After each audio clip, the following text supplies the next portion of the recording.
কবিগুরু রবীন্দ্রনাথ ঠাকুরের লেখা প্রশ্ন।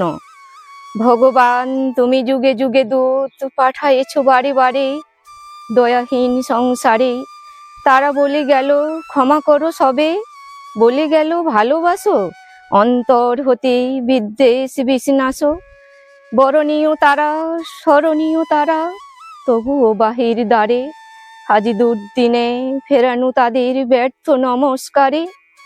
আমি যে দেখেছি গোপন হিংসা কপট রাত্রি ছায়ে হেনেছে নিঃসহায়ে।